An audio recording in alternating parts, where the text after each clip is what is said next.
Pacific Theater, 1943. The sky belongs to no one, or so the Japanese pilots believed. They had ruled these skies with their nimble Zeros, their disciplined formations, their samurai precision. But something was coming, something that would shatter that confidence, something with bent wings and a roar that sounded like thunder wrapped in metal. The Vought F4U Corsair, a fighter so aggressive in its design that it looked angry sitting still on the tarmac. A machine so powerful that American carrier captains initially refused to let it land on their decks. A weapon so devastating that Japanese pilots would rather bail out than face it in a turning fight.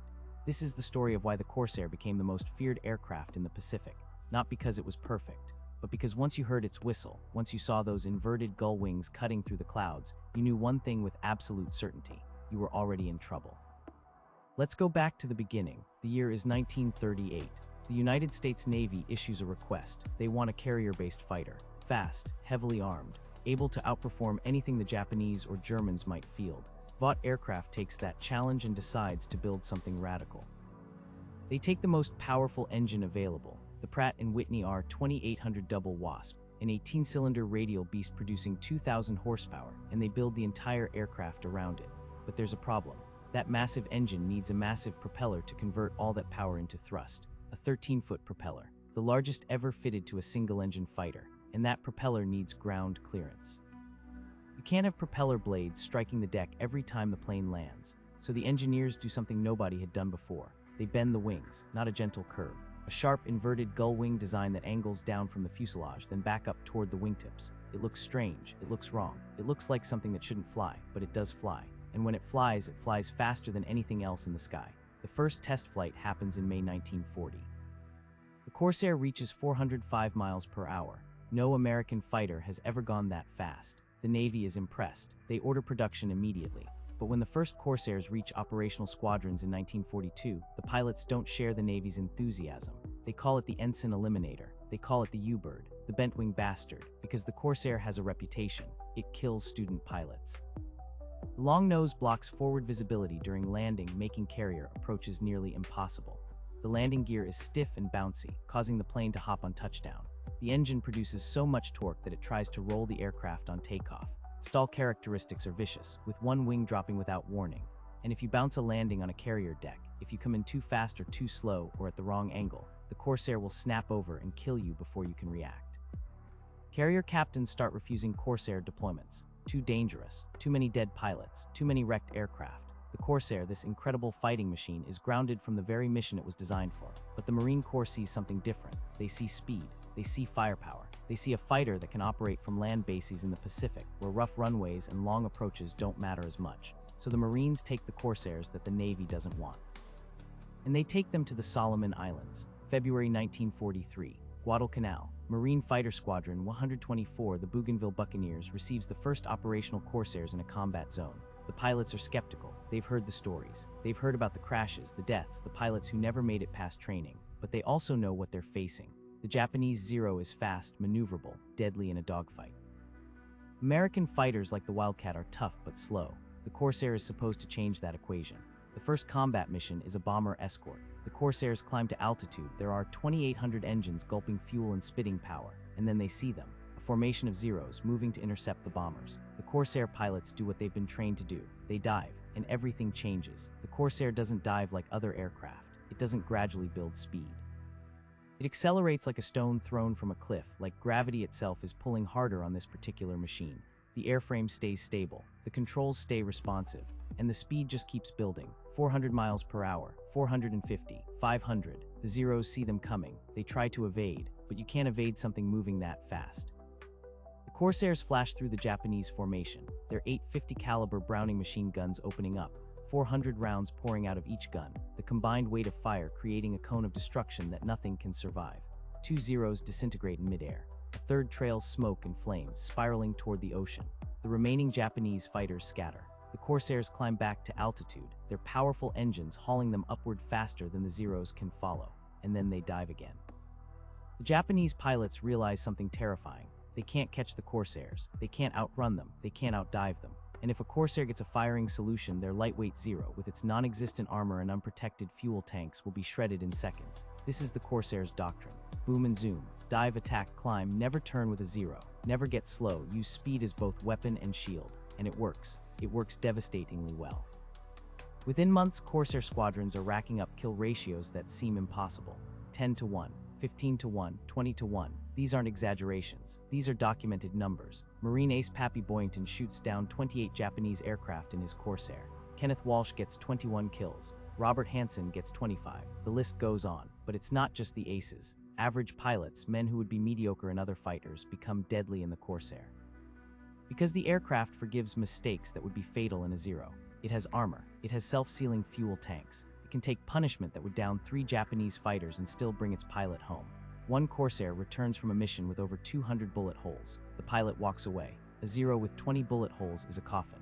The Japanese pilots begin to fear the Corsair in a way they fear no other American aircraft. They give it a name: Whistling Death. The whistle comes from the air rushing through the oil cooler intakes in the wing roots.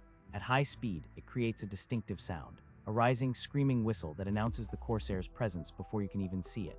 Japanese pilots learn to listen for that sound. When they hear it, they know death is diving toward them at 500 miles per hour. Some bail out immediately. Better to take your chances in the ocean than face a Corsair with altitude and speed. Night fighting makes it worse. The Corsair is adapted for night operations, fitted with radar painted matte black. Night fighter Corsairs hunt Japanese bombers in the darkness over the Pacific. The Japanese bombers are slow, vulnerable, designed for an era when they faced no opposition. The Corsairs find them with radar, close to visual range, and destroy them with surgical precision. Entire formations disappear. One night, 12 Japanese bombers approach Okinawa. 6 Corsairs intercept them.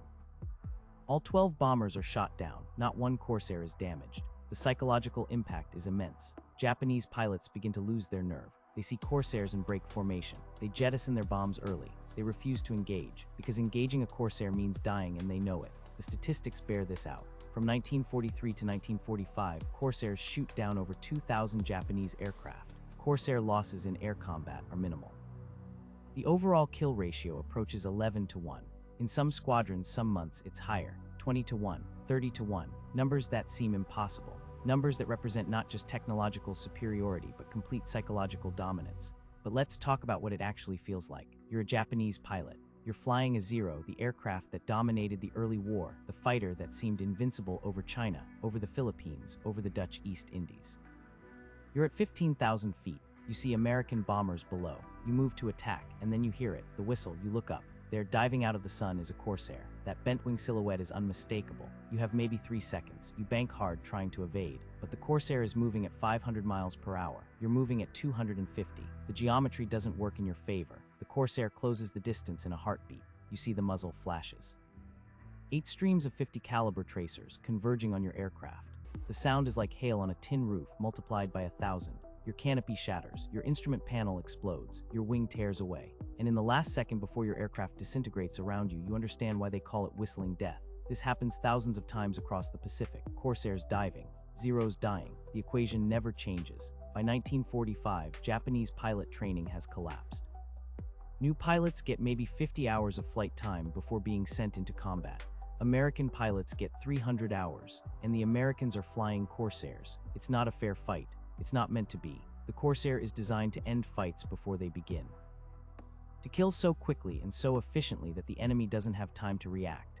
And it succeeds. Iwo Jima, Okinawa, the Philippines. Everywhere the Corsair deploys, Japanese air resistance crumbles. Not because Japanese pilots lack courage, but because courage doesn't matter when you're facing a machine that's faster, tougher, more heavily armed, and flown by a pilot who's been trained to exploit every one of those advantages. The Corsair rewrites the rules of air combat in the Pacific. It proves that speed and firepower can overcome maneuverability. It proves that a well-designed aircraft can turn average pilots into killers. It proves that psychological warfare matters, that a reputation for invincibility can be as valuable as an extra 1,000 horsepower. And it terrifies Japanese pilots because it represents something they can't counter. They can't build a faster fighter. They don't have the engines. They can't armor their aircraft. They don't have the industrial capacity.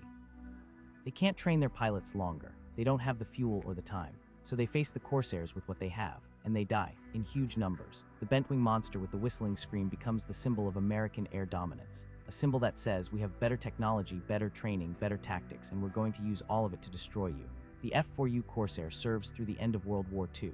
It serves in Korea. It serves in smaller conflicts for decades. But its legend is forged in the Pacific, in those desperate dogfights over tropical islands, where Japanese pilots learned to fear the sound of that whistle, the sight of those bent wings, the knowledge that death was diving toward them faster than they could escape. The Corsair wasn't perfect. It killed American pilots in training. It was difficult to land. It was unforgiving of mistakes. But once mastered, once unleashed on the enemy, it became exactly what it was designed to be: a predator, a killer.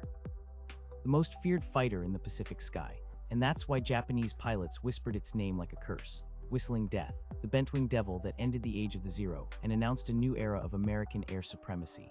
An era where speed, power, and firepower mattered more than elegance or tradition. An era that the Corsair dominated absolutely.